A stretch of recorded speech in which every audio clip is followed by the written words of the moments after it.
Siamo giunti all'ultimo coro di questa sera. Abbiamo aperto con la provincia di Pordenone e chiuderemo con la provincia di Pordenone e con il coro Piccoli Cantori di Rauscedo. Ora io vi racconterò brevemente di questo coro, non lo vedrete entrare, ma poi capirete perché.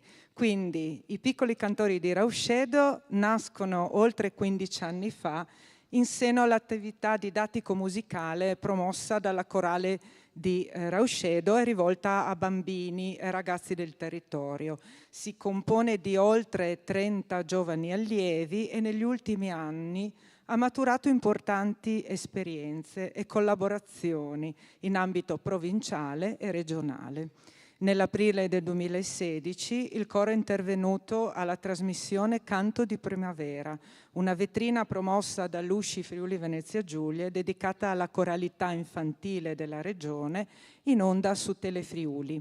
In continua evoluzione, i Piccoli Cantori, nell'ultimo periodo, coltivano la propria esperienza in due formazioni distinte, offrendo ai coristi più maturi di ricercare partiture stimolanti ed esperienze musicali nuove, quali la partecipazione a Montecatini Terme al Festival di Primavera organizzato da Feniarco e la partecipazione nell'ottobre 2017 a Coro Vivo, concorso regionale a progetto, dove si è classificato nella fascia di eccellenza. Il coro ha recentemente realizzato l'incisione del CD Dindolon Campanon, che raccoglie ninne nanne, canti e filastrocche infantili della tradizione orale della provincia di Pordenone, raccolte nel volume pubblicato dall'Usci Friuli Venezia Giulia e curato da Ambra Tubello. E i Piccoli Cantori sono diretti da Cristiana Fornasier e questa sera saranno accompagnati alla chitarra da Giulia Gesuato, alle percussioni da Linda Favaro e al pianoforte da Ambra Tubello. Adesso arrivano, ci faranno ascoltare un brano tradizionale nordamericano, QAT, e San Martino di Ferretti, La Estrella di Dublanc e Al son del candombe, un brano tradizionale uruguaiano. Eccoli a voi.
Scoppiettando, scoppiettando, scoppiettando.